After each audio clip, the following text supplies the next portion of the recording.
Hey, welcome to No Drinks in the Booth podcast. Back with another classic episode.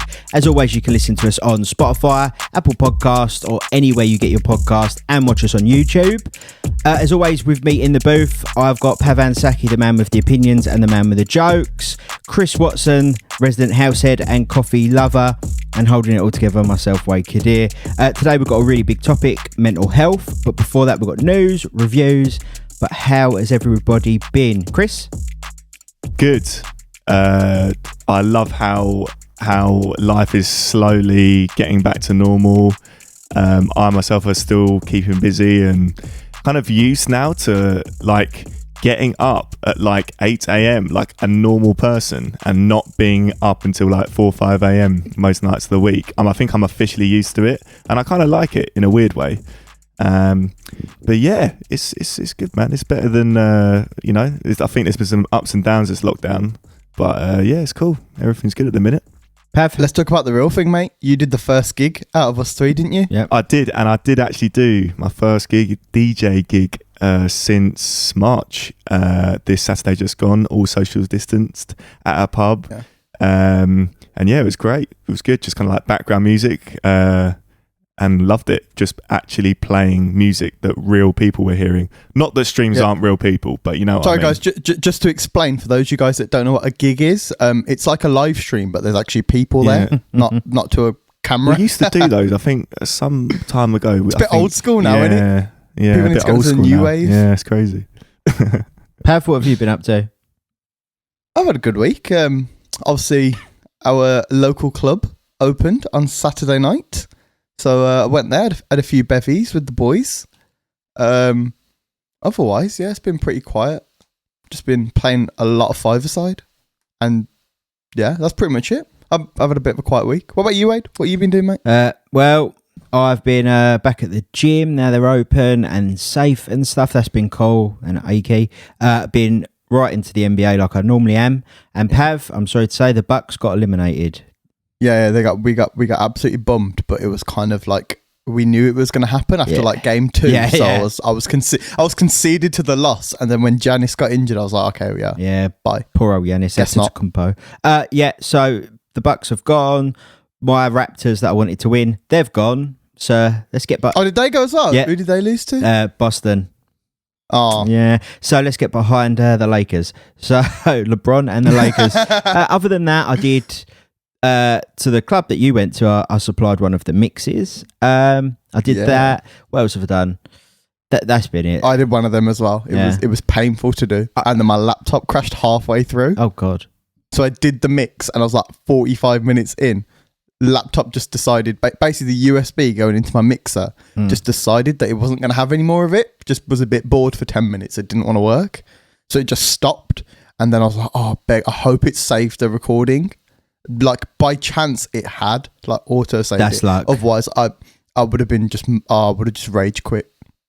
Like it was I was so annoyed. The joys of not DJing to people. Okay. Should we move on? Let's get into the podcast properly. Should we get into news? Yo, let's go with the news. Let's get into insert news. Jingle here. Yeah, insert jingle. Okay, big news this week.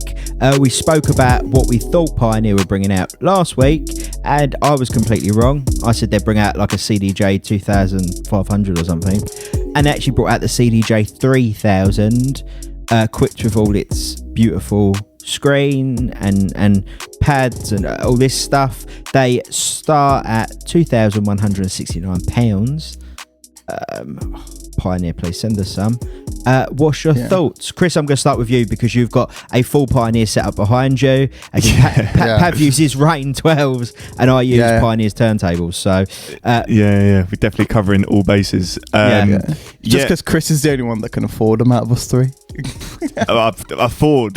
Afford. You want to talk about Chris what we can afford Chris is in the this baller time of the group. I use the term afford loosely. You know, I have given money to get them, but whether that's money I should be spending, I'm going to say no. But you know what, we've done it now, and we move. But yeah, I swear these CDJs 3000s, right? They came out of nowhere because the first, obviously us DJs, obviously us three and some other guys that we work with, we all have a group chat, and the first I heard about these CDJs was in that group chat.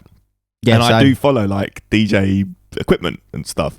I'm nerdy like that. I always see what's coming out and what's happening. Yeah. And literally that was the first I heard about it. And then literally a week later, the CDJ 3000s, and not even like a minor pioneer product, like their kind of flagship, what you see at all the clubs, all the festivals, suddenly it's the world dropped flagship out of nowhere. So I don't know about you guys, but where did they come from? Like, well, how long have they been developing these for? Must have been obviously a while. in secret almost. Yeah, I mean, I was kind of, maybe not right now, because I think now's a bit of a shitty time to release them because nobody has any money. But I have been saying for like a few months, about 6 months, oh, it's coming, because there's like, they change it every 4 or 5 years, and we were coming up to just over 5 years now. So I was like, they sort of need to, like the last players were getting a bit out of date, and the Denons have been making strides, and so they needed something just to up it. I mean, when I saw them first, I was like, oh, well, this is shit. And then I was like, well, actually, what don't I like on the last players? And the only thing I don't like is the touchscreen. I thought the touchscreen was shit. And the software, like the actual player was a bit slow. Sorry. Yeah, the actual player was a bit slow. Yeah, so I just burped mid fucking podcast. Yeah, you better cut that one out. The software was just really slow. Like I used Beat Jump a lot, and it was slow as shit. So as long as that's fixed, I'm not really mad. It's good for me. Yeah. I actually played. Sorry, wait, go on. I'll be honest. They are called a CDJ. They do not have a CD slot. It's USB and SD card. Do you think only. if they'd called it an XDJ, people would have gone mad and been like, "Oh, what are you getting rid of CDJs for?" I think keep the brand name. Obviously, people know the CDJ. It's a club industry standard. The only issue I sort of have, no, it's not even an issue, is they've come out at a bit of an odd time when one, DJs aren't working, and two, clubs and festivals aren't obviously open. With that being said, if it was a planned release like it is, it's obviously due to come out at this date, and it's just the fact that everything's going on around it. Look, I don't go crazy for CDJs. Do you think that'll be a really badly selling model just because they've come out at an awkward time? I don't think they will sell like the previous CDJs, because obviously no club's going to buy them, no festival's going to buy them, no bar's going to buy them, and let's face it, us DJs aren't working, so we don't really have one on their own are £2,169. So yeah, I don't have £4,000 just to like pull out my arse. The one thing seriously, surely the only people that are going to buy these are going to be like the Coachellas or the top festivals, basically. The medium to major festivals and like super clubs of the world. They're the ones that's going to buy them, right? But I know DJs that do. The festivals. Sorry, go on. The festivals don't buy them; they hire them in. Yeah. So they won't obviously buy them. No hire company will buy them because everyone's got sitting stock for the last 6 months, and also rent, and also staff to pay. So they're like, oh yeah, I could buy some CDJs for my... They only buy them for... No one buys them because they're like DJs and they hire a little bit. Like there's only a couple of people who do that. The majority of them buy them because they have to hire them with their £10 million sound systems. Yeah. So it's like, it's kind of pointless like that. They wouldn't just buy them. I know a few DJs that do buy them. I've got a friend who's bought some. But he's bought them to resell them because he knew there was going to be no stock. So he got his order in early. But he's keeping a pair. So I'm waiting for him to come to Birmingham so I can try them. I think the only DJs that buy them, I know Joe Jackson, he always buys his as soon as they come out. Which kind of makes sense. Because then when he gets rid of them, when the next one comes out, it's like 5 years. So it's sort of like... There's a bit of method to the madness. Otherwise, I don't think I'm going to see one for about 2.5 years. I think if they'd brought out maybe like a like I use the Pioneer PLX 1000 turntables, and I really, really enjoy using them. If they brought out maybe an update to that, or maybe something that wasn't their flagship product, there'd be a buzz, but people would understand it. I think because this is their flagship product for the clubs and festivals, look, it's industry standard. I think the issue is we're sort of all like a year behind. So Yeah. no one was really like, oh God, when are Pioneer bringing out their new CDJ? Look, respect to Pioneer because the technology is great. I can't wait to try them. But yeah, the timing just seems off. But it's obviously a planned release, so yeah, bit annoying. Yeah, what can you do? Yeah, are you allowed to go to the shop and try them? Is that a thing? No, you can't go to so the DJ equipment store that's not near me, but the one I go to, they have a huge demo room. Huge. Yeah. It's like a warehouse basically of likewise, mine's the same. Yeah, of all equipment, and that is shut. you can go and you could view and have a look at it, but you can't can I just do a 10-minute mix? No. Oh, that's sad. And they will take you around to look at them and make sure you don't touch them. So basically, music equipment has basically become like selling a car. Yeah. It's like, let me take you around. This one's a 7,999, including VAT. Well, there is a really good review of them by Mojax from DJ City UK. You should check. Legend. You should check it out if you want to know more about the Pioneer CDJ 3000. Shout out to Pioneer because their products are always good quality and the club standard. Let's move on. Okay, the next one is sort of the headline that has been ruling the last week. It's Boris Johnson and the government bringing in the rule of 6, which means you can only meet 6 people. You can only have 6 people in your household. So for most people, that's 0 people because you mostly got a family of 5 or 6. Now, do we think this is to try and prevent illegal raves / house parties / parties / people not following the rules because Dominic Cummings didn't follow the rules type stuff? Thoughts? Because obviously it's a big thing for us. Well, just want to let everyone know firstly that this podcast is now changing to no politicians in the booth. It's a new segment that we're having. This is becoming a thing. I don't think it's going to kill illegal raves because they were hardly the most law-abiding citizens anyway. Like, it's kind of in the name. Yeah. Like, do you know what I mean? Like, they were illegal before coronavirus. So, like, now's not making a difference. Yeah, true. And, like, I don't think it's going to stop that because, I mean, you could only have 30 people. And I don't know about you guys. I've not seen a rave with 30 people. I think it's going to stop the house parties. I think it's more aimed for house parties, yeah. There's been a lot of house parties that I have seen, and I'm like, I mean, there's 30 people. There's definitely not social distancing, which there is sort of still supposed to be, but it's not. So I can understand it. It just feels all a bit shithousery. You know, every time the government does something, I don't know how you guys feel. I feel like every time they do something, like, it will never look good.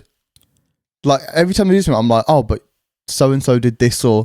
But you've just everyone's like, oh, well, you've just told us to go out and eat for a month and a half. Yeah. Because it's half price. And now you're like, oh, well, actually, can you still sit in your houses again now? Like, that's what we're feeling like. It's like you're on the naughty step, but you don't know what you've done wrong.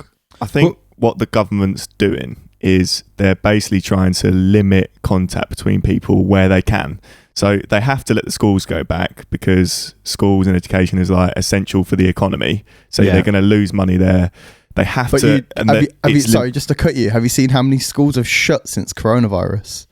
So I imagine a few. So many. I've not been following it that closely, but obviously I saw the headline in September when they came back. I know a lot of schools. Like there's, I don't know, maybe 10 local primary and secondary schools around my house, and 6 of them are already shut.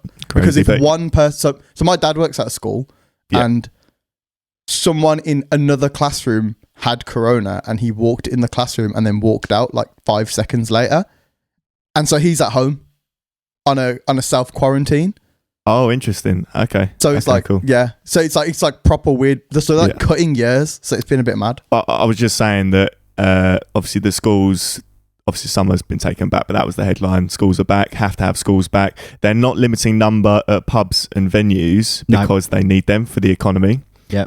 So I think, in my opinion, this is where people are getting a little bit twisted, where they're confused because they're like, you know, why are you limiting 6 people in houses, but they're not 6 people in, like, obviously at a table in like a pub, but obviously in the actual space. Things like Tesco's as well, limiting numbers in Tesco's, is because they can't afford, the economy can't afford to limit those spaces, but they can limit households because it's no cost to the economy or minimal cost. It's just social occasions. No money's being made. You know, it's you see that's why. So I can see why they've done it.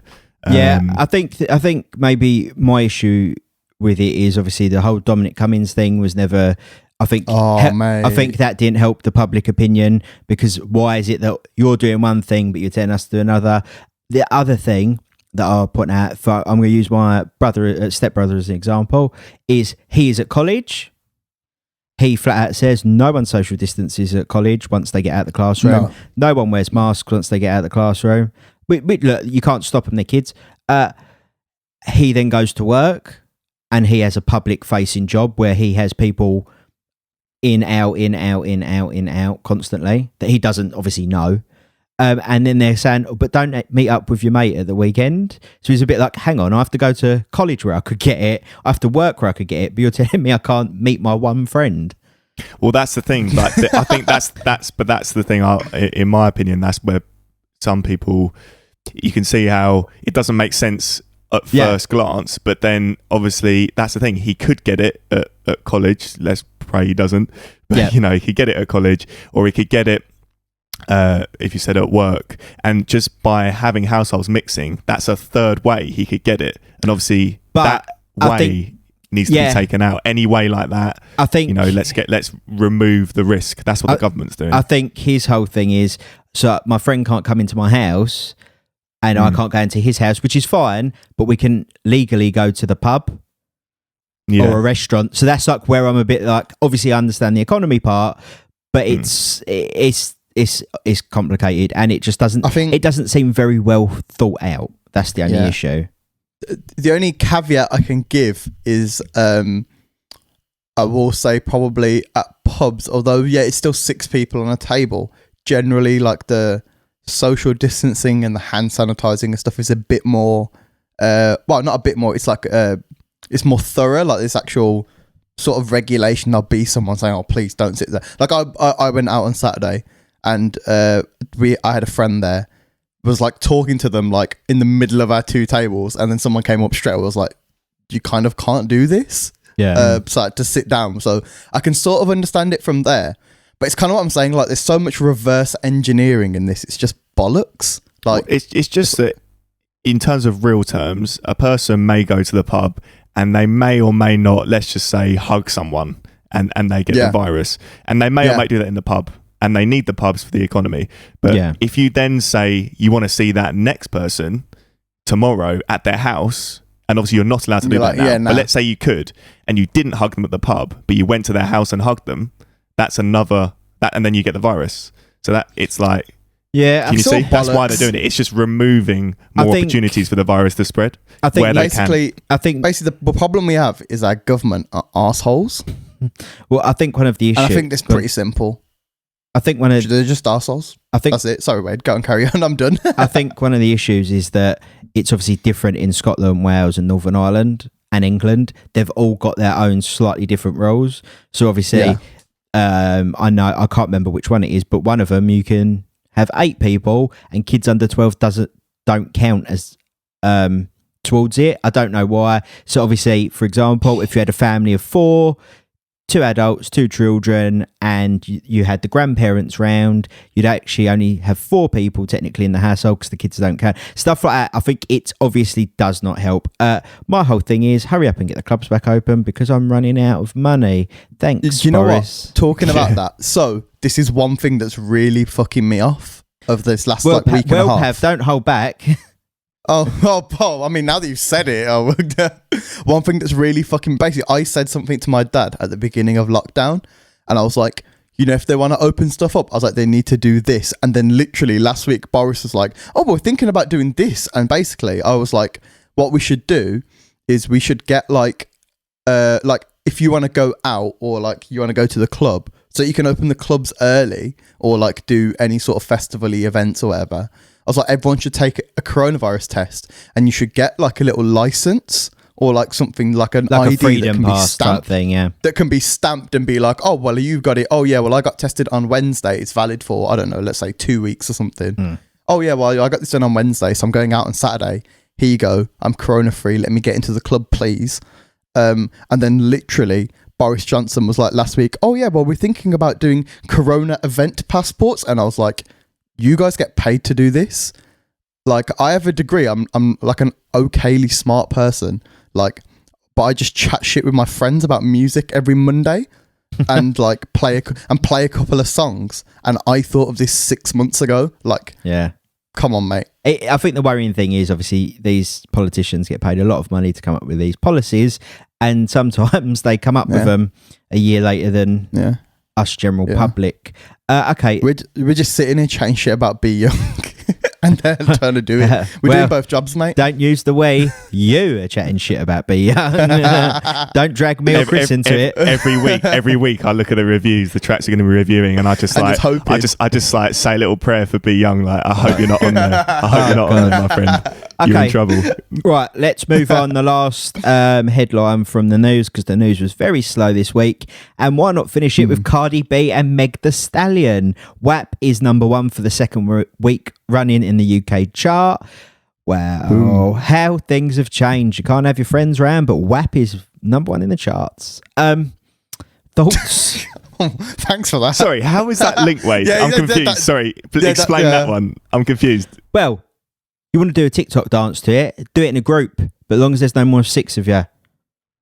Oh, because you're saying the song's a TikTok song which encourages social interaction because you need to create a little dance group to do like shuffles or whatever it is. Let's just brush past this. I don't think it was Wade's finest hour, and I don't think that he thought about it until about 3 seconds ago when he said the sentence. Well, look, I'm not being funny. I'm the only, 100%. I'm the only one that presents the news. WAP is number 1 for the second week running. And don't have 6 people in your ass. So thoughts on WAP being number 1 for the second week in the UK chart? Go on, Chris. Oh, yeah. I think the song goes in. I've heard some people are hating. Yeah. I'm assuming they're over 40 years old. Sorry, but I'm assuming they are. Whoa. Oh, I know. Sorry. That sounded a bit harsh, but come on, you know mate. what I'm getting at. So the song is hard. I mean, it's just quality. So I don't really see. I've really grown. I love the tune now. I hated it when we did the review. Yeah, it's got a lot of attitude. It's got a lot of attitude in it. It's just sick. Because I listened to it the first time and I was like, oh, fucking what's this? But I listened to it now, and then when you hear that sample, there's some whores in this, I'll just get gas. Yeah, the Frank Ski Whores in the House sample. The fact that I know that that's an actual sample now makes me feel way better about the song. Oh yeah, like I was listening to it and I was like, yo, this is sick. The only thing is, just interesting thing I've been thinking about, you know, when I Love It, Lil Pump and Kanye came out, and that was like shocking. They were like, oh my God, these lyrics, they're shocking. Yeah. This is like crude. Oh my God. Yeah. And now, if that came out now, that wouldn't be that shocking. And now WAP's come out and it's like, wow, this is shocking. Like, this is like, whoa, you know. But now this is out. So what's next? Like, how extreme can like the lyrics get? Well, Chris, we're all waiting for your number 1 hit record that's going to shock the world. Next week. Oh, really? That's what, my version of WAP? Or something similar to WAP. Yeah. You're going to do a version of... Mate, when's the white label WAP remix coming out? Yeah, it's going to have me rapping on it. Really? No, we're gonna hold you to this. Not. Okay. No, it's not. Oh, mate, I want to see... You're already holding... If you can just get the XLR and just wrap it around your finger so that you can drop some bars like Radar Radio style. Yeah. So you said next week your WAP remix will come out. So we record on the 14th of September. So that'd be the 21st of September. So we're going to actually hold you to this. Oh, mate, I want to hear bars. I'm ready. I better start writing bars already. You better start practicing. Fire in the booth. Okay, that is the news done this week because not much has happened. Cheers, Pioneer. Yep. Send us your stuff. We love you. Boris, go fuck yourself. And WAP, number 1, second week in a row. Let's get to reviews. Awakened summary of this week. I love it. Yeah, basically. I thought I was blunt, but apparently someone's taken my crown here. Well, right, let's get to reviews since you've all listened to tracks. First track up is Simba features KSI. Oh, wait, don't forget, you can listen to the tunes with us, Spotify and YouTube. Actually. Listen to them, and while we're talking, do them together. Yeah. Makes more sense. Yeah. Like Pav said, you can listen to all the tracks we talk about on our Spotify playlist and our YouTube playlist and listen to them with us. Tell us what you think. Leave comments. Talk to us on social media. You know, tell us how much of twats we are or whatever. So the first track is by Simba, features KSI, and the track is called Loose. Pav? I don't like it. Fair enough. Okay. That's it, and I'm done. You got to give it a rating, so you're not. We need your drinks rating. I listened to it and I was like, it just sounds like they're trying to copy like that Young T and Bugsy style, like that Don't Rush, Strike Me a Pose style.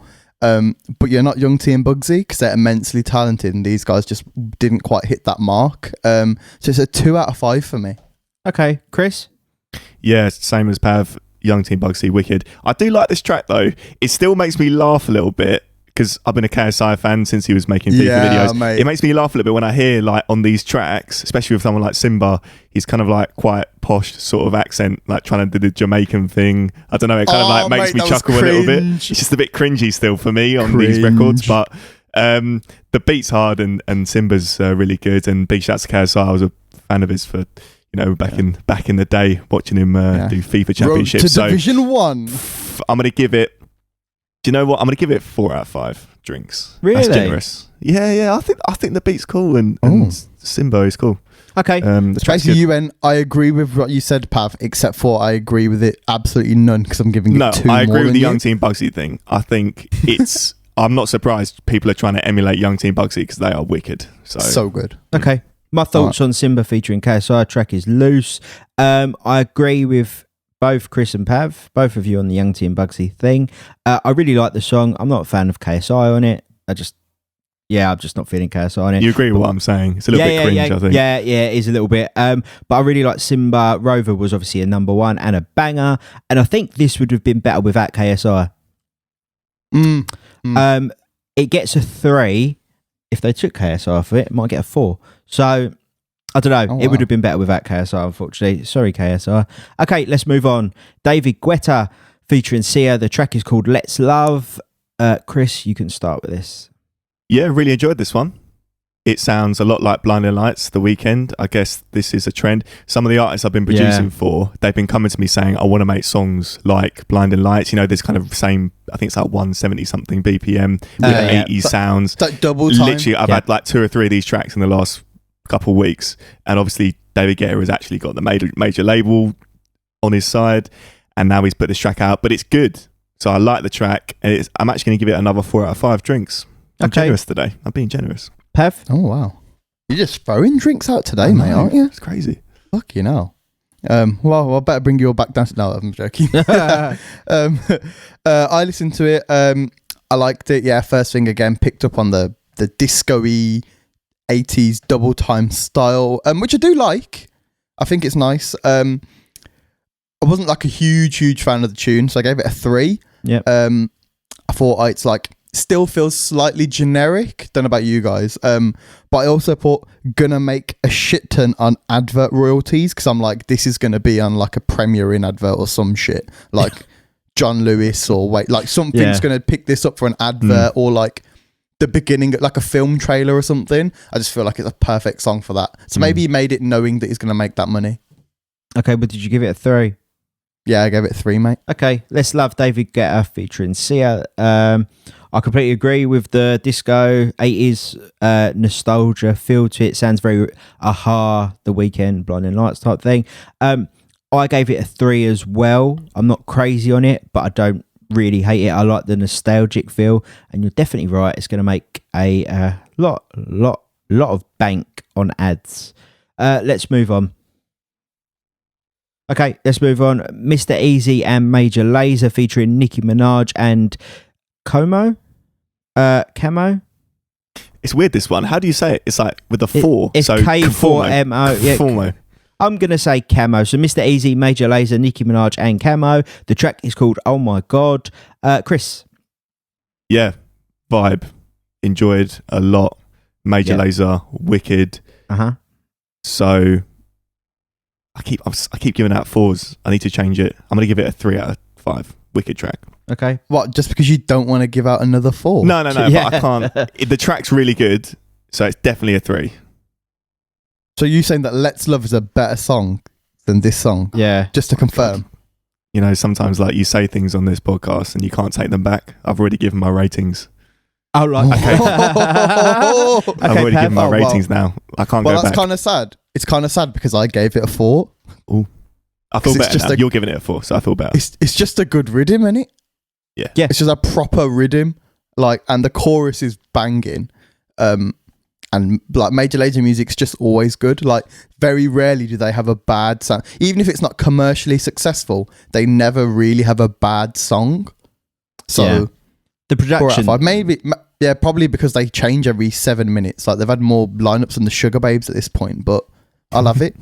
If the tunes are good. Well, Diplo is still present, so it's still technically Major Lazer, I suppose. So he's still making the money. Yeah. Okay. Oh my God. I gave it a 4 as well. It is a absolute banger. I really like it. I love Major Lazer and everything Diplo really does with that. The features are really cool. Mr. Easy. Yeah, I get that. Nicki Minaj is a obviously go-to for them sometimes. And Camo, really like that as well. So yeah, it gets a 4. It's a proper feel-good vibe. It's a good vibe. Okay, moving on. Stefflon Don. The track is called Move. Pav? I feel like I might have missed this one. Not gonna lie. Go to Chris. I feel like it's somewhere else. Okay. Oh, Yeah. Chris? I'll take it. I'll swoop in from here. I'll salvage it. Yeah, wicked track. Stefflon Don is hard. Like, she's got bars, and she like looks wicked. The videos are wicked. Yeah, it's quality. So I'm gonna give it another 4 out of 5.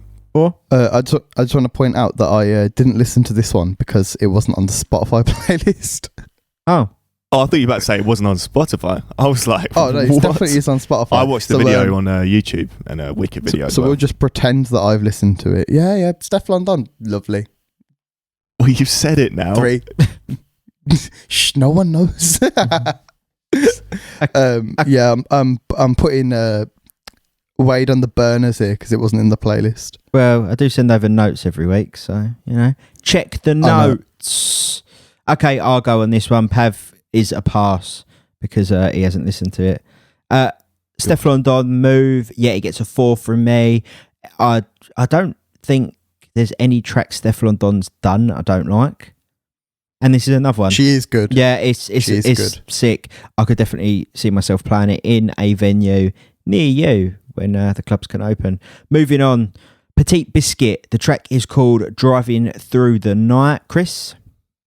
Yeah, as I'm sure you can expect, it's a bit of me, this one. Really like the chords, and this song is perfect for, believe it or not, driving through the night in your car. It's made for that, and it does what it says on the tin. Really nice track. Really cool artist name as well, Petite Biscuit. That's Yes. cool. Yeah. I've actually listened to some stuff by Petite Biscuit before. I can't name any tracks, but I remember I was like, wow, really nice. Melodic, nice chords. Yeah, 4 out of 5 for me. This is because this is a bit of me, this track. Okay. Pav? I gave it a 3 out of 5. It was all right. Nothing particularly special for me. But also didn't really have any complaints with the song. Just didn't vibe too much to it, so gave it a 3. Okay. Gave it a 3. Okay, my thoughts on Driving Through the Night, Petite Biscuit. Is the track called Sunset Lover, Chris, that you're thinking of? Is that That them? rings a bell. I think that's one of their former tracks that's quite well known. I really like Driving Through the Night, and I actually listened to it while I was driving at night. So, wow, couldn't have put But that was amazing. two and two I bet you went together. on a journey. I bet you've been on a journey. In it. Yeah. It gets a 4. I really like it. I'd play it. I think it's a proper good groove in it. Okay, moving on. Dizzy Rascal featuring Smoke Boys. The track is called Act Like You Know. Pav? I had to draw for the half drink on this one. It's the only one. It's the only one today. I've given it a 3.5. Okay. And it would have been I couldn't give it a 3 because I thought it was better than a lot of the 3s I'd heard, because Dizzy's verse is hard. Like, this is what when we were talking about his tune the other week. Yeah. And we were saying like it's this weird old school new school divide, but it doesn't quite sit properly. He's redeemed himself because this one is good. Like, this is a good tune, good beat, and like I was trying to give it a 3 and I was like, it just doesn't feel right. But then I thought Smoke Boys, obviously formerly Section Boys, Yeah. they were just I just feel like they're just on the track because he wants to sell a few more copies. Yeah. And no other reason. I feel like this, I don't know, I couldn't tell you which artist should have been on that instead. No one. But not them. Okay. So yeah, 3.5. Fair enough. Chris? Yeah, really like the track. We were saying last week or the week before, Dizzy dropped that grime track. Can't remember the name of it now. And I was like, Love, Live, Life, Large, something like that. And I was like, it'd be amazing to hear Dizzy on some new modern beats. This is a modern beat. It's a drill beat. And he goes in on it. So it's just so nice to hear. So it's going to be a 3 out of 5 for me. Okay, Act Like You Know, Dizzy Rascal featuring Smoke Boys. It gets a 4 from me. I will back Dizzy all the way because we were both from the same area, oddly enough. And he's the first grime MC that I ever listened to and got into. And I think he absolutely kills this track. Kills it. The Smoke Boys feature, I'm not crazy on it, but it fits. I just think I'd have loved to hear the track just Dizzy. So 4 out of 5 from me. Okay, moving on. Let's get into some dancey stuff. Shift Key. The track is called Do Me No Good. Chris, you are our resident dance house electronic aficionado. You can start. Oh, that was a big word. Yeah. Wasn't expecting that. When it comes to Shift Key, he is one of, in terms of that high res, like big, wide, amazing sound, he's one of like the best producers. Mm-hmm. And back in the day, I used to listen to his remixes of Luna George, and there was a track called I Know that was huge. I think it even charted. Really good producer. The production here is great. It's not quite to my taste of like house and electronic music. I like kind of the groovy stuff, but yeah, it's a good track. So I'm gonna go 4 out of 5. Big shout out to Shifky. Pav? I gave it a 2. Because again, I kind of agree with you. Like, it does sound good, and it sounds clean, and like you said, it's very like wide sound. Like it's full sounding, but the groove and the melody for me just felt far too generic. Like it was almost like, guys, like, you know, if I'm gonna sit in the I'm gonna sit in the studio and I'm gonna make this house beat, and then that's it, it's done. And that's just kind of what it felt like. It felt like a generic loops package kind of thing. So yeah, 2. Okay. Shift Key, the track's called Do Me No Good. I gave it a 3. I really like it. I think it's funky. I like Shift Key. I like all the Shift Key stuff pretty much. I don't think he's had a bad release that I know of. I like it because I feel like this is maybe his foot in the door again of seeing what else he's going to bring out. And if this is the start, I don't think it's a bad start at all. So it gets 3 from me. Okay, moving on. Also, just to point out, I did do a gig with him and he wasn't a particularly nice person. So that's also a caveat for me. Oh, okay. But yeah. He's god, just add another. So we've Young. got Be Young on the list. Now, Wade, we've got to add another one to the list. And I've got Shift Key. Poor you guy. You should hear what I say to our regulars. Okay, moving on to house legends Armand Van Helden and Reva Star. The track features Charlene Hector and it's called Step It Up. Pav, you can start with this one. Let me get it up, sorry. I got rushed up.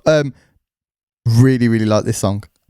I just listened to it and I was like, if I'm looking for house music and that dancey music, that's what I want to hear. Vocal was cool. Summary anthem. Can't really complain. Nothing that I don't really like on it. So yeah, 4 out of 5. Nice. Chris? Now we're talking. Now we've got a record in the reviews. Really good. Wicked chords, hook, all the other groove. ones are just songs. This one's a record. This one's a record. You've got to describe a track like this as a record. And absolutely love this one. I'm going to give, I think, my first ever half rating. I'm going to go for 4.5 out of 5. Oh, I'm reluctant to give the 4.5. It just feels a bit shithousery. I've just gone for it this time. I think that's my first one, though, Wade. I think that was my first one. So yeah. Step It Up, Armand Van Helden and Reva Star featuring Charlene Hector. It gets 5 from me. I really like it. Oh, is that your first 5? I don't think it's my first 5, but it's my first 5 for a long time. Nice. Armand Van Helden is an absolute house legend. He's also half of Duck Sauce. Reva Star is an absolute tech house legend. And I really like the vocals. I like the chords. There's nothing on the track I'd change. So that's why it doesn't get anything lower than a 5. So yeah, it's got its first 5 really. So moving on, Kid Echo and Sean Lee. The track is called Feel It. Chris? Yeah, big fan of this record. Heard it earlier in the week when it first came out. I shouted out on my Instagram and Twitter, and yeah, really nice record. Kid Echo, really good producer. I love Kid Echo because he's got that fine line between kind of house records and roots, but also that high quality, like mainstream wide sound, really well produced, big. And yeah, this is just a happy, feel good track. I'm definitely going to be downloading it for some of the live streams I'm doing coming up. So it's going to be a 4 out of 5 for me. Pav? I give it a 3. It was all right. It wasn't anything special for me, but it was decent, so I couldn't really give it a 2. Like it was more of a, this is okay, but there's nothing about it that's shit. It was just all right. So yeah, 3. Okay. Kid Echo and Sharney, track's called Feel It. It gets a 4 from me. I really like it. Sonically, it's very pleasing, which are big words. But yeah, you're right, Chris. Kid Echo really knows how to step the line. And I really dig his productions, really like this. It's really high quality. To be honest with you, it is very close to getting a 5. I really like it, but it just fell a bit short. But I'm excited to see some new tracks from him. Okay, moving on. Flavor D, the track's called Desert Lights. Pav? Kind of again, sort of the same sort of thing from me. I gave it a 3 because I try and add, like when I do my reviews, I try and say, okay, I'll start at a 3. If there's anything I don't like, I take away, and if there's anything I'll add. Didn't particularly hate anything on it. Didn't particularly love anything, so I gave it a 3 again. Okay, Chris? Yeah, really exciting hearing Flavor D produce drum and bass, having gone from grime then to house, mixed in between. There's been some, different records over the years, but mainly garage, grime, garage, house, and now to drum and bass. Liquid, I think you could class this as liquid drum and bass. Really well done. I mean, Flavor D's just like amazing, so like it's going to be well done. So another 4 out of 5 for me on this one. Good record. Yeah, I agree with you. I really like the step into this whole liquid drum and bass scene. I think it bangs. I think it's a really well-made track. All of the Flavor D productions I've ever listened to or played have always been really, really well made, and this is no exception. So it gets 4 from me. I'd like to hear more drum and bass from Flavor D and see where that goes. Okay, moving on. Big Afrobeat star Davido. He's back with his new track. It's called Femme. Pav? Not for me. Didn't like it. Oh. Ooh. So 2 out of 5. Oh, just... God. It just was... I don't mind that style of music. I'm not the biggest fan of it, but I'll listen to it, and there is tunes that I like in that style. I just listened to it and I was like, nah. I didn't vibe with it at all. So I have to give it a 2. Chris? Yeah, it's a really nice, uplifting tune. It's quite like melodic, and the video is really cool as well. Yeah, it's good. I'll give it a 3 out of 5. It's good. Yeah, again, I agree with you. I gave it a 3 out of 5. I really like Davido's tone. I love Davido's voice. Yeah, that's what I'm getting at. Yeah, he's got a really good flow, and the tone of his voice, I think, is like exceptional. So it gets a 3 out of 5 for Femme. Okay, moving on. Young Boy Never Broke Again, featuring the legendary Lil Wayne. The track is called My Window. I will start with this one. This gets a 5 from me. This is my thing. Yeah, Lil Wayne. Hold me till last, mate. Trust me. Really, Lil Wayne is GOAT to me always and forever. I really like Wayne's verse on it. If Wayne weren't on it, it wouldn't get a 5. By the way, it would get a 4. But because Wayne is on it gets a 5. Chris? Yeah, obviously, kind of with this kind of music, we're back in the world of auto tune and all this kind of stuff.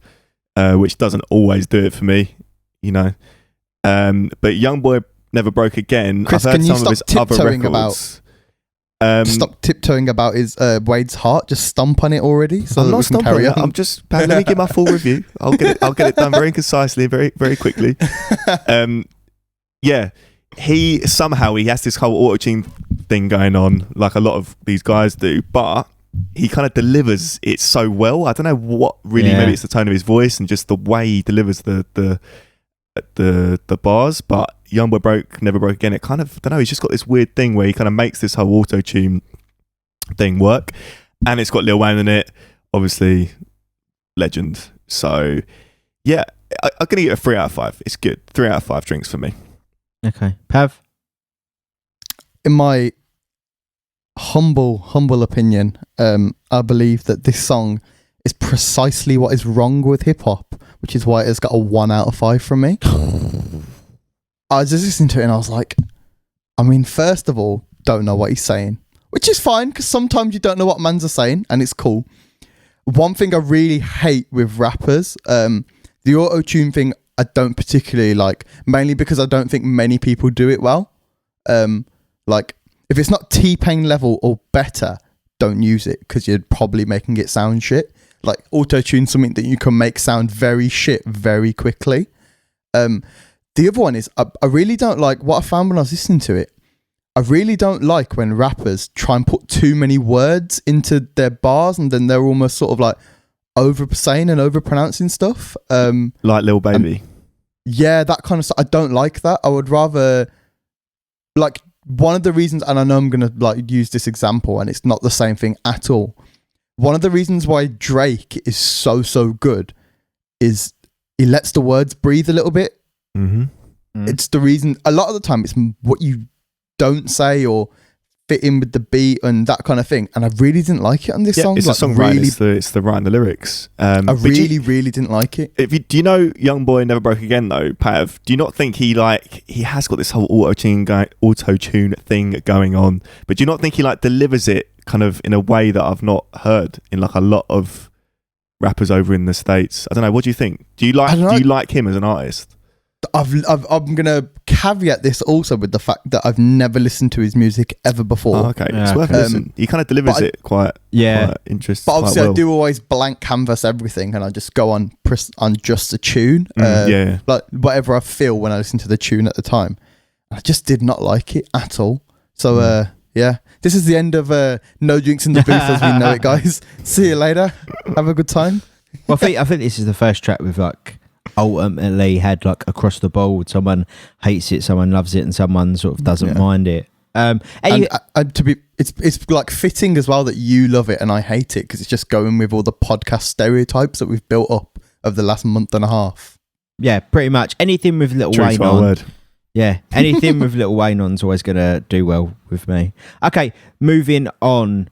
Anakin, the name of the track. Blanco, the name of the artist. Pav.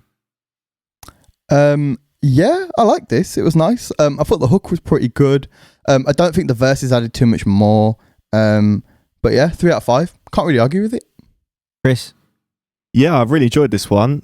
I'm actually a fan of Blanco's previous tunes, and this one, the beats are wicked, and it's just got that vibe. Like, you know, it's very easy to say it's just got a vibe, but I don't know, it's just got this cool little edge about it. It's kind of like really like relaxed, loose, and the whole visuals as well are wicked. The video is cool. 3 out of 5 for me on the drinks. Yeah, it gets 3 out of 5 from me as well. I described the track as flows and loose. That's literally what I'd say. It's loose, it flows, and someone is cutting their grass as I talk. We can't hear it, don't worry. Oh, good. I can really badly. It gets a 3. I really like it. It flows very, very nicely. It's got a very loose feel to it, and I can imagine bumping it in the car. Okay, next track, Jerry Reed. The track is called Shit Can't Make Anything. I will go first. It gets a 4 from me. I think it is a solid cut of disco in 2020, and that is literally how I'd sum it up. Chris? Yeah, I'm interested to know why it's called that. I don't know if you, in your research... No clue. Yeah, it's really... It must mean that something must have happened, but I don't know why he's called the track that, but interesting. I got sent the promo, and literally it just said, Shit Can't Make Anything, Jerry Reed, featured on BBC Radio 1 Dance Anthems, big hit. That was it. That was it. Do you think it's one of those ones, you know, like Chris, you know this, you know when you're in the studio and you make a beat and you don't know what to call it? And so you'll call it weird. So I was watching like a T-minus video, he's making this tune. In fact, it was he was making the motto, and he was like, I called it Pirates of the Caribbean beat because I was watching Pirates of the Caribbean at the time. Like, it's the same thing here. He had no idea what to call it. And yeah, the track's cool. This sound is like pretty big in the minute in like the electronic house kind of world. Yeah, it's good record. I'll give it 3 out of 5. It's good. Pav? I'm kind of the same, yeah. Nice tune. Again, there's nothing really shit about it. There's nothing that's blowing my mind. So yeah, 3. Nice song. Would listen again. Okay. Last track of the reviews is by Nightwave. The track is called Sacred Heart. This is every week I'm trying to include something a bit different in the reviews because we have a lot of big artists, and this is my track for that. Chris? Yeah, it's quite an intense track. It's like this genre is like this drums. It's called like drums and perk. I think Wade, you might know. And you know Sherelle? There's a DJ called Sherelle off Radar. Yeah, it's like, Radar Radio. it's like Jersey Club mixed with. Yeah, like, I know like, exactly what you're talking about. Yeah, and she's called it, or someone in that scene has called it. It's like drums and perks or something. It's like the name of the style, the genre. Her Boiler Room is wicked, by the way. Sherelle, she plays stuff like this track. But this track is, it's really intense. It kind of there's a lot going on. I kind of sit there and I'm not, I don't know, comfortable. It's weird. It's very like high energy, and yeah, I'm not sure. Didn't quite tick my box for me, so I'm gonna have to give it 2 out of 5 drinks. Pav? Yeah, I'm kind of a bit the same. I gave it a 2. Obviously, was it last episode we had Freak By on Shy the Girl, reviews, and I liked that because it was like that was like how to do like that weird different sound, like that sort of no real like no real structure. It's like all a bit out there, and I liked it like that. Didn't like it like this. I felt like it was a bit too all over the place for me. So wasn't really a fan. So yeah, 2 out of 5. Okay. Yeah. It gets a Nightwave. Track's called Sacred Heart. It's a 4 from me. I really like it. I like experimental stuff like massively. What I wrote down was Boiler Room and Boiler Room Japan. Yeah, I can imagine it in that kind of there setting. You go.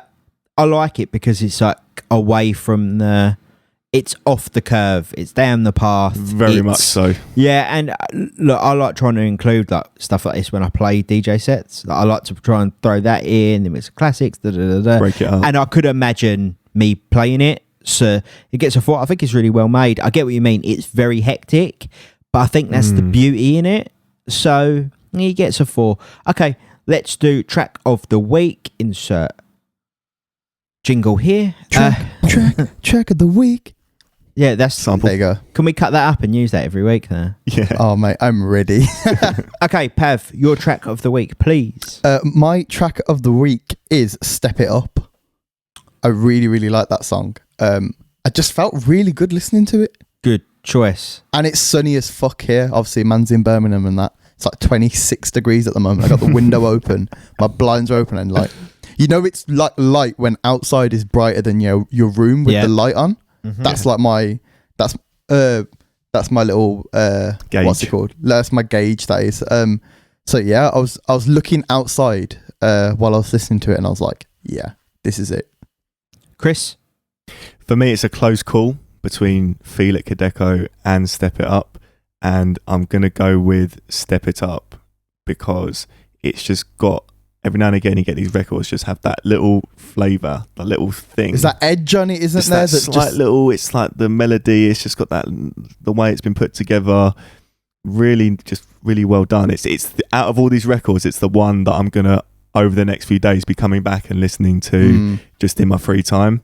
So yeah, that's how I judge like the track of the week. And I think for me, Step It Up, Armand Van Helden and Reva Star, track of the week. I had the same thing with DJ Zinc, Out of Control, a couple of weeks ago. Yeah, you like that now, don't you? I'm just rinsing that song at the moment. Love it. Oh, it's interesting. I can't remember. I think, was I crazy about that song? I don't think I was that crazy about that one. I don't think anybody remembers because we don't document any of this except for the recording, which maybe we should start doing. I remember the track because I listened to it.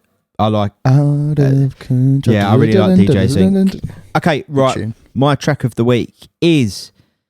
Didn't you give 2 5s today? I did do 2 5s today. One of them was Step It Up and one of them was My Window. I'm going to go for Step It Up as well. I'm a Van Helden and Reva Star. The 3-peat. Yeah, 3 out of 3. It gets 3. You said it First had time ever. You said it had a little bit of edge, Chris. You said the same thing, Pav, basically. I would say it's got that little extra spice that no other track seems to have in these reviews. It's literally got like... Yeah. It's like... It'll be like one weird instrument that if you took it out, it wouldn't have the same like bounce or anything, but it just sounded so good. I think it's the chords and the melody with the vocal. Yeah. It just all comes together, especially on the hook. It just all comes together in like It's this like Armand amazing Van Helden's The Goat, euphoric. though. It's like summery. It's just great, you know. It was goat movements from the goat, so I wouldn't expect anything less from two goats in Armand Van Helden and Reva Star. The vocals by Charlene Hector are great. The chords, it's got a spice. It's got something. It's got that little extra bit of salt. It's got that extra flavour. I think it's got a groove, which every other track seems to miss. There's a groove in this. It suits the weather because as we're recording this, it is 28 degrees for me. And the sun is shining. When I listened to it yesterday and I did all the reviews when I put the notes together, I knew this was my track of the week straight away. I can listen to it. I knew. Yeah, like I'm actually really keen to listen to it now, and I'll listen to it after this. It's like the song you put on when you're like walking somewhere. It's nice and summery on the way to, you know, it's just like a really just one that's in the playlist. If there's a playlist called Summer Vibes, I've got a playlist called Summer Vibes. And this is definitely going in this one. It's like essential. It's going in my run playlist for run later. Playlist. There you go. Yeah, like those kind of playlists. Okay. As always, don't forget you can listen to all the tracks we spoke about today and our track of the week, which is Armand Van Helden and Reva Star featuring Charlene Hector. Step It Up. They are all on Spotify and YouTube. Yeah. That is the news. That is the reviews. And should we move on to our topic, which is my topic this week, so I don't pass it over to anyone. I just carry on talking. Yeah. God, you're going to be sick of me. Okay, this week's topic is DJs and mental health. Before we actually start talking about the topic, we're going to include a link in the bio for the YouTube and maybe a link, I'm not sure, in Apple or Spotify, however we could do it. We'll try, like, if you really want to take the time to cut it out because it takes forever, but we'll put it there. Or the link will definitely be available on the YouTube video. For Calm, which is a mental health charity, which you should definitely check out if any of these things concern you in any way. They're a great charity. They do great things.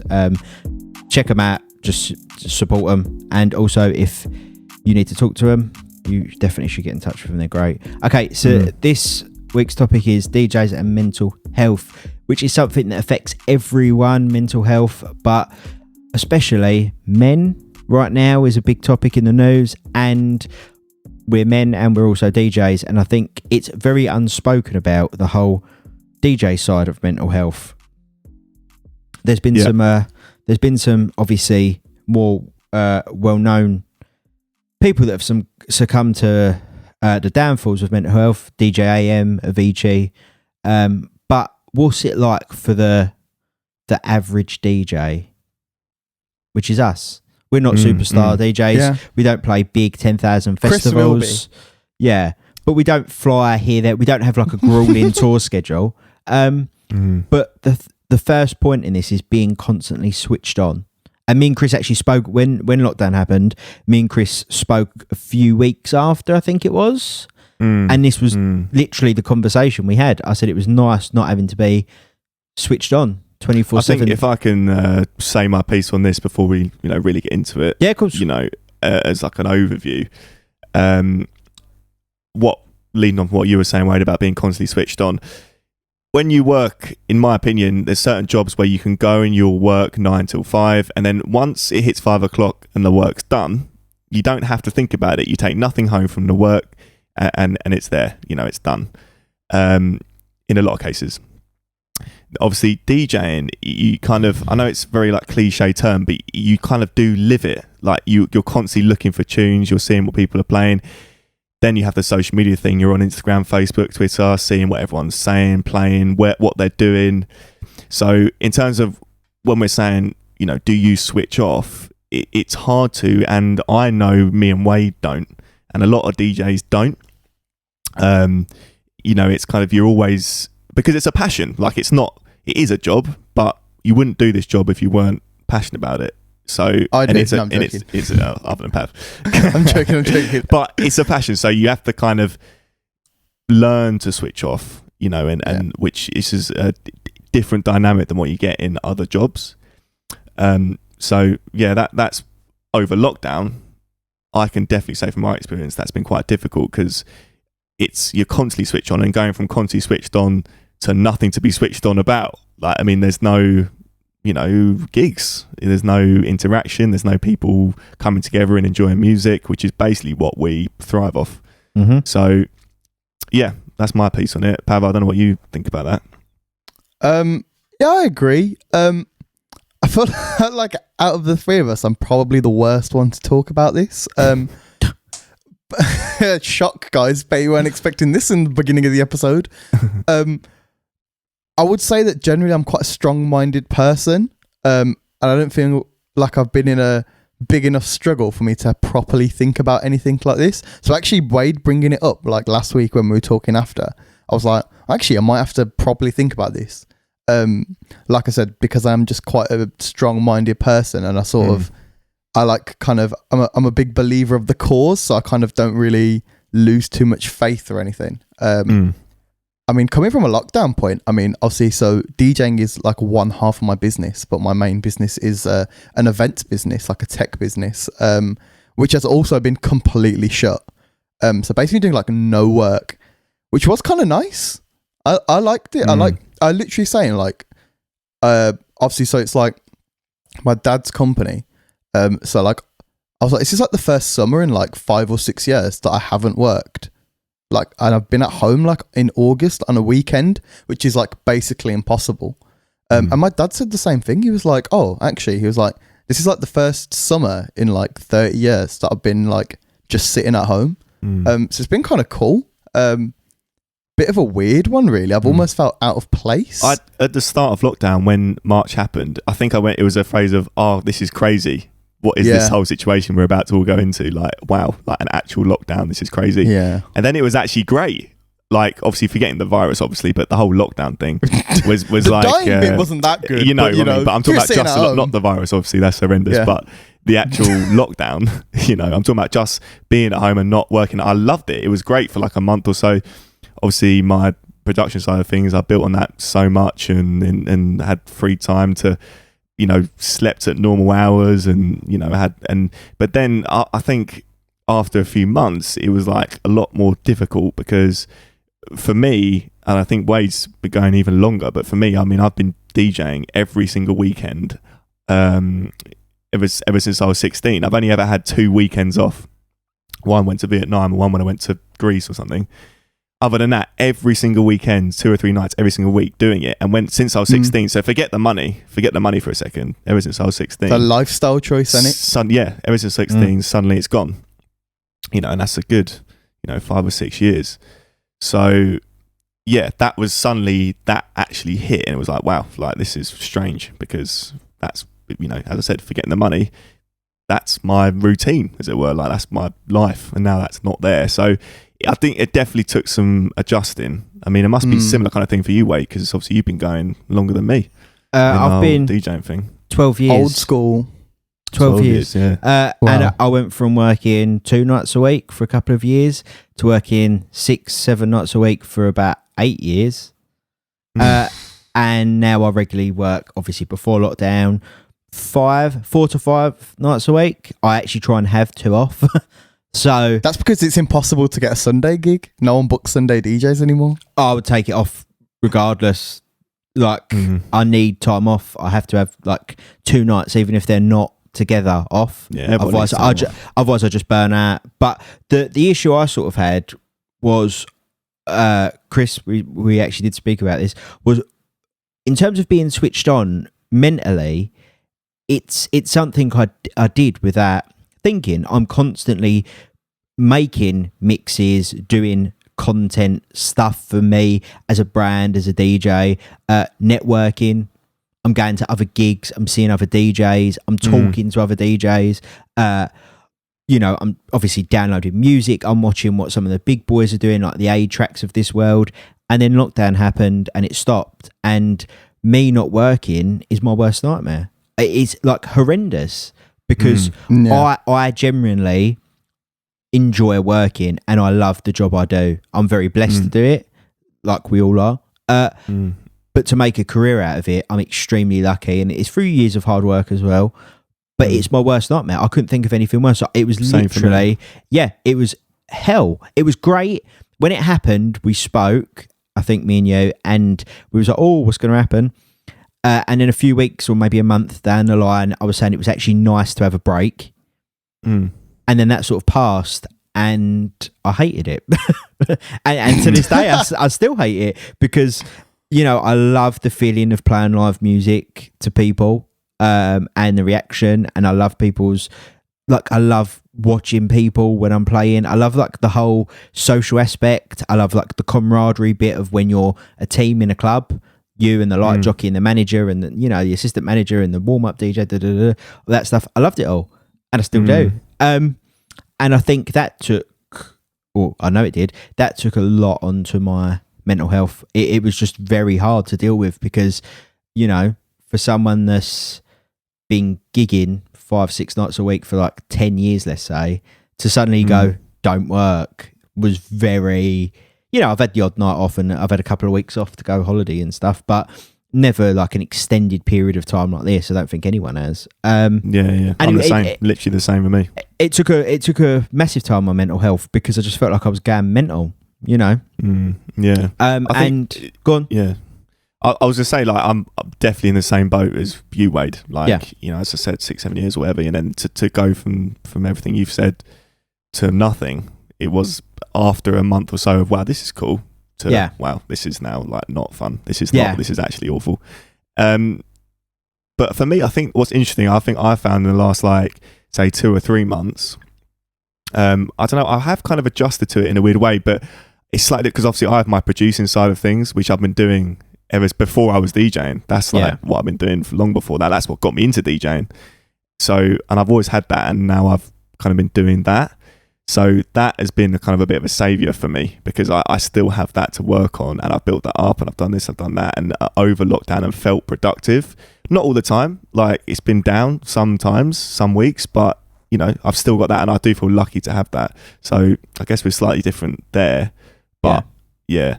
I think for me as well, obviously this is where me and you met, Pav. I've moved from Chelmsford, just northeast of London, to Birmingham. I'd not even been there a year. I moved there for DJing, to play in all the clubs in the Midlands, in Stoke-on-Trent, which is just north of Birmingham, and in the Birmingham area and stuff. And I'd not even been there a year, and then this happened, and it's obviously I can't afford it now. It's a bit of a kick in the teeth. And then now I've had to move out because I can't. There's no gigs to fund my lifestyle in Birmingham. The production stuff great, but to pay central Birmingham rates, it's tough. It doesn't, it's enough to live on, but not in the centre of Birmingham with everything that goes with it. So, then there was that as well for me. But I think it's just adjusting. And for me, I've personally, in the last 2 or 3 months, kind of adjusted. But Wade, I think from our conversations, and I think from your saying, you're still fed up with it, understandably. I mean, I'm still fed up with it gigs-wise, don't get me wrong. Obviously I'm fed up with it, but as I said, what I've said has helped me a little bit. But for you, it sounds like you're still just, just not happy with it. Well, it's hard. It's hard because DJing's a choice of career, but I sort of live it, and people sort of go, I've missed some things in my life because I've been working. Some big things because I can't take time off, and that plays into it, and the fact that I just am a social person. I like being in venues. I like talking to management and other DJs, and I like talking about music, i.e. while we do a podcast on it. It's hard. It's very hard, and I think when you take out the financial and but just the sort of social and fun part of it, it's a career and it's a lifestyle. Even my sleep routine is still not normal because after doing it for 12 years, there's some nights I'm asleep at 10 o'clock and other nights I'm up till 5-6 in the morning. Yeah, to be fair, Pav, we've been on that phone at 2 a.m. before, and not even. Oh, that's a regular occurrence. I mean, I'll have so to I caveat guess in some ways it's not. I mean, like I said, I'll have to caveat this with my sleeping pattern has never been great. I just like the nighttime. The best, my best thoughts come then. Don't know what it is. Must be a thing. It is a thing for a lot of people, to be fair. The other problem I had actually was obviously I was finishing my degree mid-lockdown, April, May time.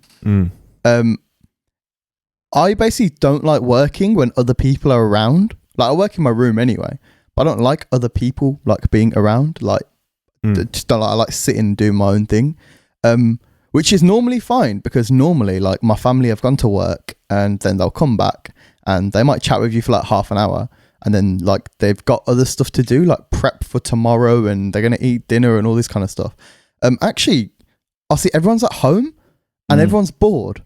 And so I live with my mum and dad and my sister, and nobody else has got anything else to do. So everybody wants to chat and do stuff. And I kind of got to a point where I was like, right, can you guys just like, for about 4 hours, do you mind fucking off for a bit, just downstairs or somewhere else? To the point where my sleeping pattern went, I used to go to bed at 8 in the morning. And I used to wake up at like 4 or 5. Only because I knew those were the peak times of people being awake. That's crazy. Literally nocturnal. I was like waking up at like 4 or 5, like eating breakfast, which it's still breakfast at that time apparently. Yeah, mad. Like watching like a couple hours of TV, seeing okay, these guys are going to start sort of drifting off and doing their own thing here. Right, bang, let me get some work done for the next 10 hours. It was weird.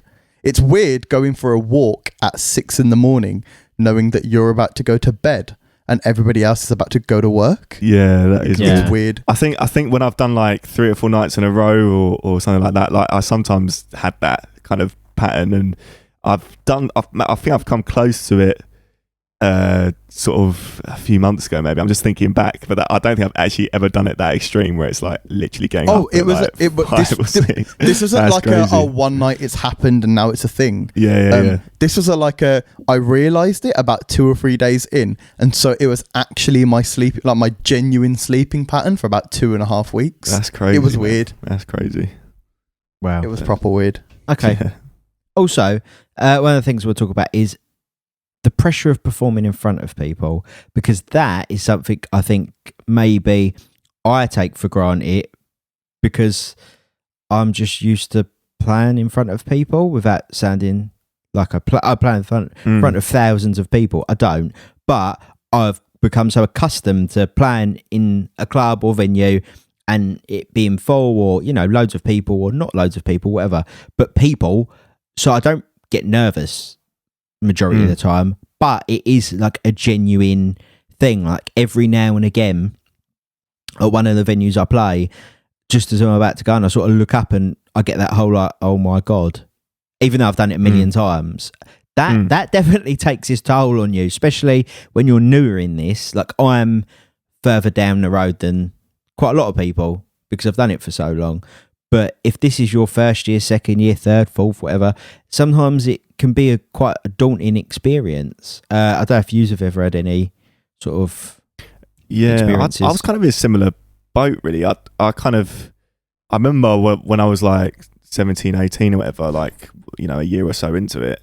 And I remember it was like very nerve-wracking. But I think, after years of doing it, it kind of does... Like every venue now is kind of like the same. It doesn't really, we're going from this venue to that venue or whichever city it is, or, it kind of doesn't, I'm sort of in the same similar thing. I think going back, it might be a couple of weeks of like, wow, this is crazy now, actually playing in front of people. Yeah. I think I'm probably similar there. It gets to the point where it's still exciting, but it's not, you're kind of used to it. I would say as well, I kind of really enjoy that though. So it's less kind of nervous. I actually and really enjoy that, kind of on them entertaining people and performing or whatever. So I think similar to you. I don't know what you think, Pav. Again, not a great person to talk about this. I feel like I've never really had it. I've never really particularly felt nervous to play in front of people. Pav, I think you're like me where you actually is the problem. No, I think you're like me where we actually don't. Because I really enjoy it. I feel like you don't bat an eyelid because you quite enjoy it as well. So I have to caveat it with 2 things. The first one is my dad's been a DJ for over 20 years. So I used to go to gigs with him. He does like weddings and stuff. So I did the nervous part when I was with him when I was like 12. When I was shit, and now I'm just slightly less shit. Like well, similar thing. Similar thing with me. I went through that. So like. when I was like 16, I was DJing like with my mates and stuff. I was like, actually, no, I've kind of put my balls on the table here. Like, yeah, but I'm confident in, like, I know the level. Like, it's got to a point now, like, there will be people that will ask me to do gigs for them, and I'll refuse it, not because I'm too busy or like the money or anything, but actually because I'm like, you know what? I know that this kind of crowd is going to come to your night, and I don't think I can cater for them properly. So like, I always get asked to do like drilly kind of nights and like that style of music. I just don't play it. I'm just not that good at it. I can do a half an hour, 45-minute set, but I just can't play like 3 hours of it. So I don't take those gigs. The other one is, the second caveat is, I just think I've got, I don't know how the rest of you feel. I think, Chris, you'll be the same. I want to say that I've got a really good music knowledge. I mean, you'd hope so, because we've got a bloody podcast about it. I mean, we would have thought so. I mean, if we don't... I think if we don't, then I think we've got a problem. We're just like embarrassing ourselves on the internet for 2 hours a week. Yeah. Yeah, I just think I've got really good music knowledge, so I just always feel like I know what's going on. The only time I do feel nervous is actually a couple of times. If I play a brand new venue and I've never played there and I don't know anyone there either, I'll get a little bit nervous because I'm like, oh, actually, there's something on the line here. If they don't like you 2 weeks in, that's it, mate, you're done. Which I haven't had to do for a while because I haven't had to play a new venue for a while. The other one is, and this is a weird one of the first live streams that we did, I was bricking it, mate. Oh, really? And it was weird. Yeah. I think I said it on the WhatsApp group. I was sitting there. Like, I'd had the green screen set up and like my decks were ready, laptops were on and camera was on and working. I was sitting there like, I had a little bit like butterflies in my stomach. I was like, I'm not DJing, like nobody's here. Like, there's going to be like 20 people on the internet, whatever, however many people watching. Like, this isn't a scary situation. Like, there's no pressure. If you play shit, no one will care. And if you play amazing, maybe a couple of people will care. Like, there's no pressure. And that was like the time where I felt the most pressure. I was like, oh, this is weird. It was a bit of a weird one, but yeah, I kind of enjoy it. I find, I don't know about you guys, I find like I really want pressure. I like pressure because I feel like I can flip it. A bit like when I used to do like exams and stuff or like tests, I'm wicked at exams. Like essays and stuff, I'm waiting till the last week to do the essay. Same. Because if I got 3 days to do it and I got 6 months to do it, I'm still going to do it in 3 days, so it doesn't really matter. Yeah. But yeah. I think just going back to what something you said, like obviously your dad been a DJ for 20-something years. I think when it comes to me, it's a similar thing when it comes to performing, because my dad is a guitarist and mum's a pianist. They've been doing that all their lives. That's what they do. So the whole performing thing is kind of in me. It's natural to you already because you've seen them and you're like, oh yeah, that's not that hard. Yeah, I always have, and it's kind of like how I was raised, really, like to perform in a way in music or something like that or whatever it is. So I think for me, similar to how you are with your dad, Pav, it's like, I don't know, I don't really, it's what I'm going to be doing. Standard, innit? Yeah, it is kind of, I feel like, thinking back now, it's kind of just like a standard thing, like it's gonna happen, so I'm doing it. It's actually worse when people talk about it, and people are like, oh, but you're playing to 1,000 people in the club site, you're nervous, and you're like, well, I wasn't, but now the fact that you're bringing it up like it's meant to be a bad thing is now making me a bit nervous. Yeah, I think for me, like, obviously I wasn't brought up with it, like either one of you in some performing way was. I wasn't. It's just become accustomed to me. That's what I do. So I'm like stone cold with it purely because I do it week in, week out, 5 nights a week. Like, you build up a tolerance. I will say one thing: when people say practice makes perfect with this industry, it is 100% correct. Yeah, because I've played my fair share of stinky tracks, and them ones when you pull the fader down because you think people are going to sing and it's dead fucking silent. Yeah, we've done it. We've been there. Chris has got a story or two which he might tell or might hold. What about you? No, about like playing a stinky track or the ball drop situation. Oh, the ball drop situation. There's the ball drop situation. Same kind of thing. Like, you've got to make a shitty situation. Yeah, like that. I'll quickly say it. And this is and that's the thing when it comes to things like performing. And even if you are nervous, you have to see the funny side of things. And this is a funny story. Shall we do a slight tales in the booth? Just a quick one. Shittiest DJ moment, like, or funniest, like. Well, just this one you were talking about. It was basically I was in a club, and it was they were going to do this. I thought it was going to be a massive ball drop, and I was like on the mic saying, "Who's ready to have this? Get ready for all these balls to come down." And then I think they were giving away something in a couple of the balls. There was like a free something. I think it was like free tickets for next week or something. Wasn't it cash? Or is it cash? I think it was a mixture of both. It was like a number, and then there was a prize. No one knows because no one found them. Well, this is the thing. And there was like, "Who's ready for this massive ball drop?" And then I was like, 3, 2, 1, and then like they pressed the button, and literally like 3 marble-sized balls came down, like tiny little things, just lost in the crowd instantly. No one could find them. Like they were just gone. Like, it's a fully shit idea. And everyone was looking at me like, "Where's the ball drop? Have you not done it yet?" And I was literally like, "I have done it." Obviously not on the mic, but I was like, "I've done it." You like, probably got shit towels there, mate. And it was funny, like, and that's the thing. I think for me, I was just, I don't mind that. Like, it's kind of it's a good story, and some people I think might potentially shy away from that, but I actually quite enjoyed it. It's just, it's just a good story, and it happened, and But, I also had a mic fail. It was at my Saturday night residency, which is at the Guild of Students. I'll name it because it wasn't that bad. It was bad for me, not for them.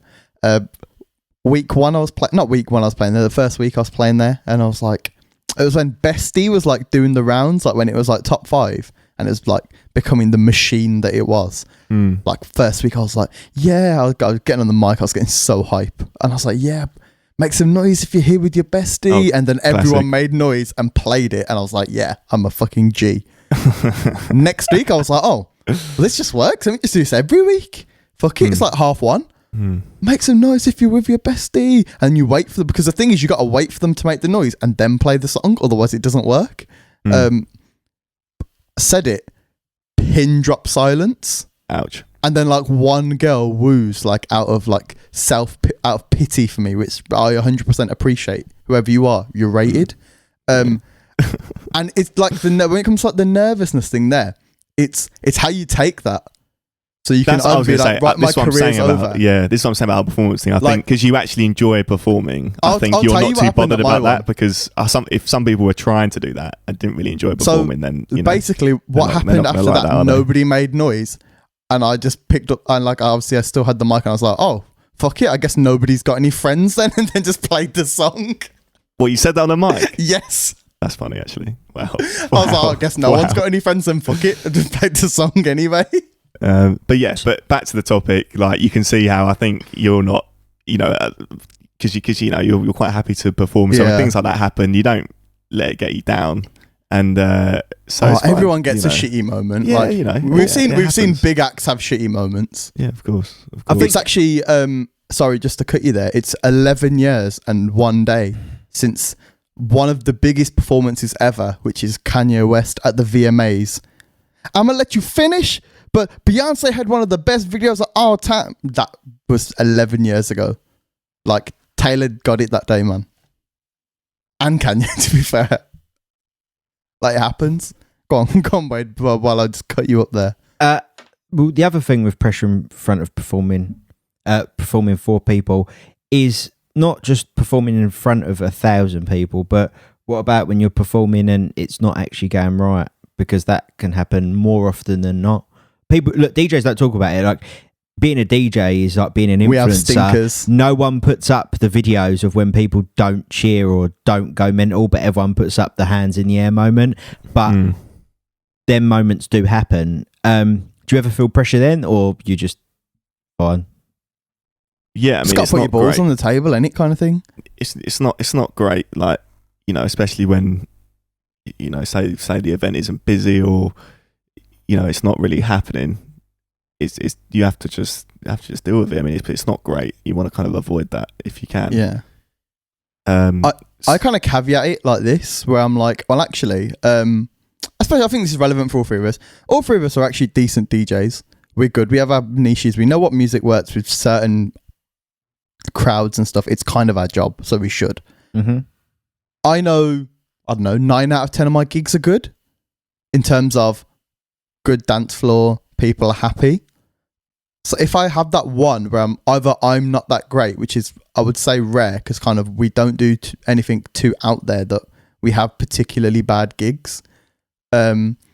or like if the crowd just isn't going for it, or you're at a new venue and the crowd's not going for it, I basically just make the assumption that they're shit.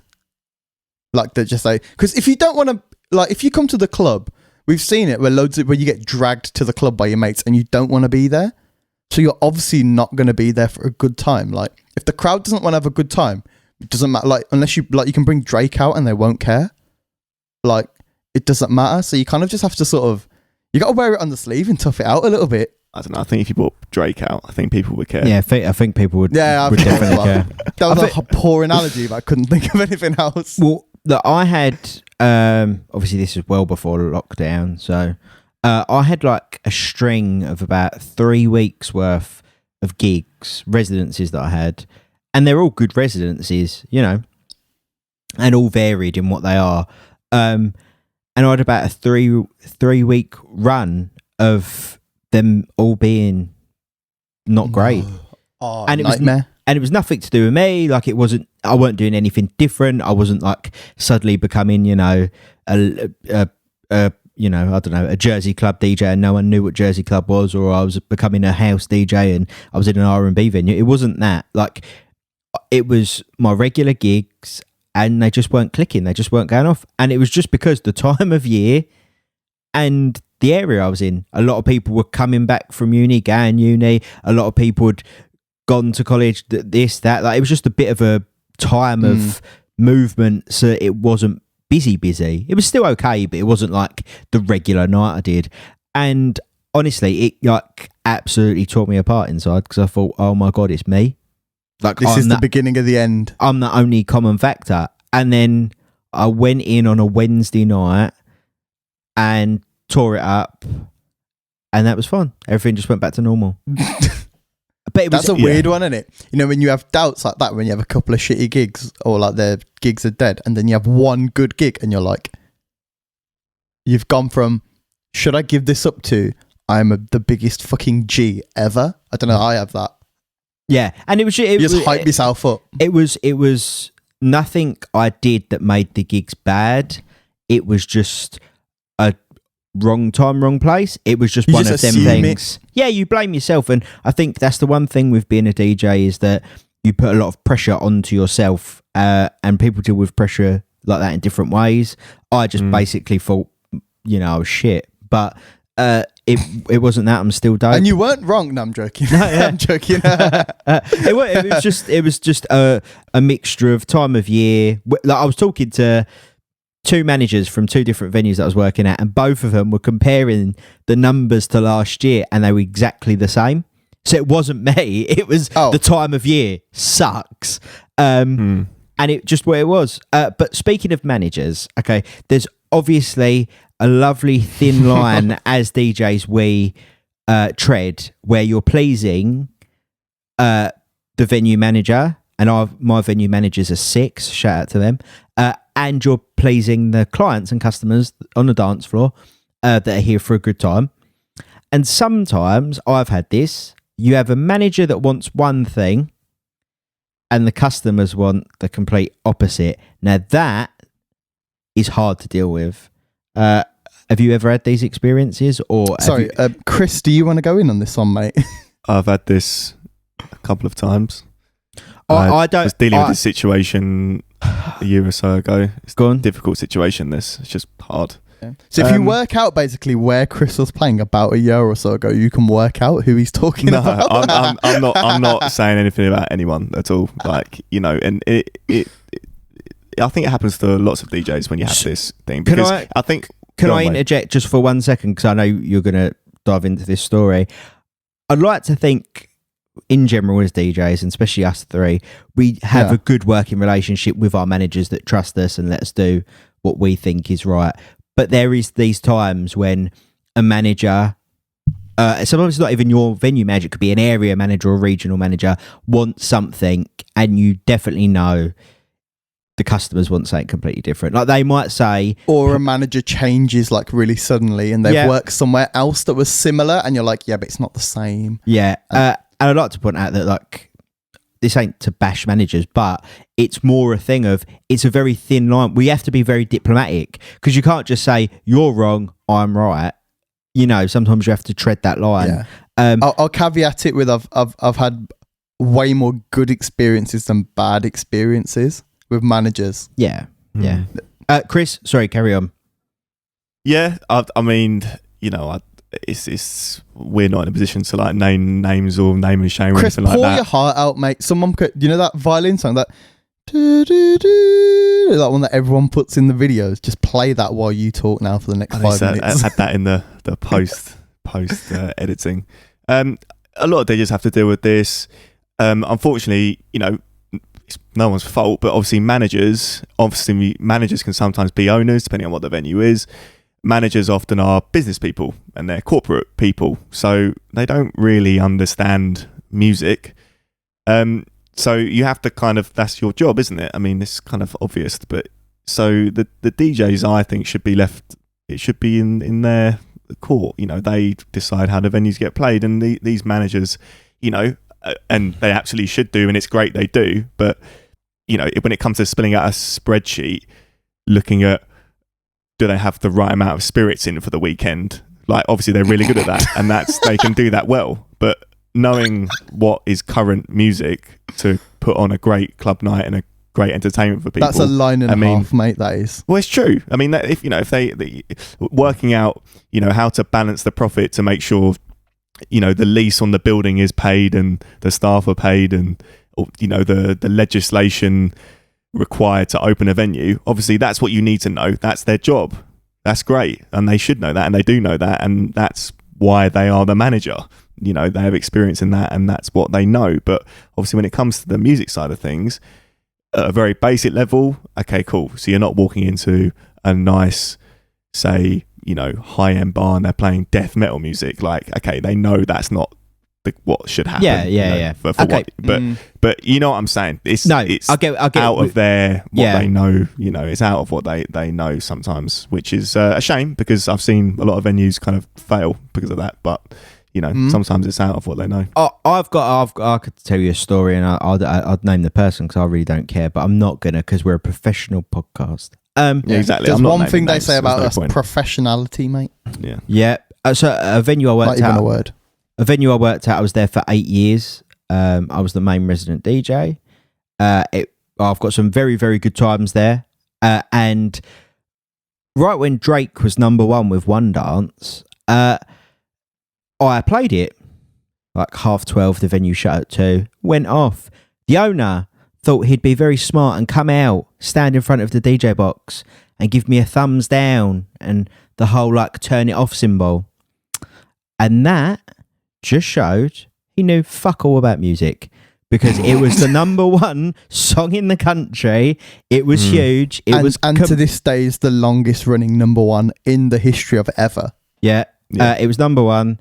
It was huge. It was commercial. It was a commercial hit. So it wasn't like I was playing a house night and I just threw it on. It was a commercial club night I was doing. And yet he thought it was too hard and it would attract the wrong crowd. And I just thought, fuck off. You know nothing. I think. Sorry, wait. Finish your story. I keep cutting in. I'm no longer at that venue, and that venue is no longer there. So it is what it is. But if you sack us, your venue fucking fails. Don't sack us and no any venues. But it was just the most disheartening thing I'd ever had happen to me, because I was playing this huge hit.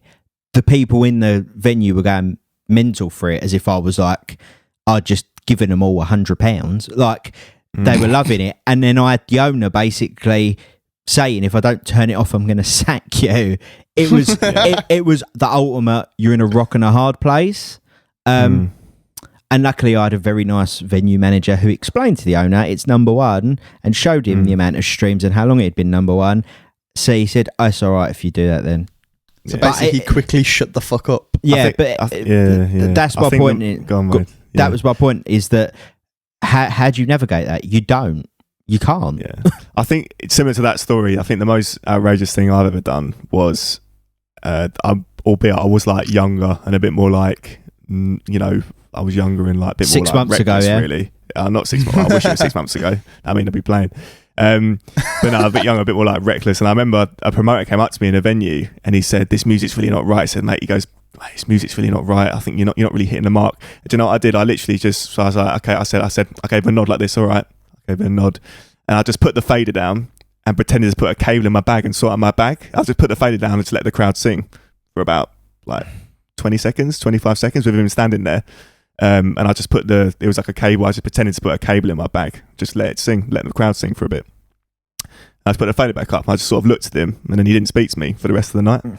Yeah. He never booked you again. You just got to do it sometimes. Huh? He never booked you again either, yeah? No, I was there for like, I think playing that night, it was a student night. I was there for like another 6 months. Oh, bloody hell. So, you know. Was that recent? No, I said this was a while ago now. I was like, I must be like 18 or something, 19. This was like, so I was going to say, I would have tried to work it out. That was a very cheeky thing to do. But I just literally I was like, okay, cool. Put the fader down. That goes a little bit on what I was saying earlier when I was like, when you know you're good, like when you know you're decent, you know your crowd, like you know your music. And then someone comes up and they're like, oh, can you play something else? And you're like, shut the fuck up. You have literally zero knowledge on this topic. Yeah. Like, there is people on the dance floor. There is people buying drinks. You're happy. I'm happy. Like, there's no qualms here. You want to listen to music that you like, get an iPod playlist and put it in your fucking car? But my point is that you have to do things like that sometimes because you do put a lot of pressure on yourself as a DJ. Yeah. I call it the DJ dick swing.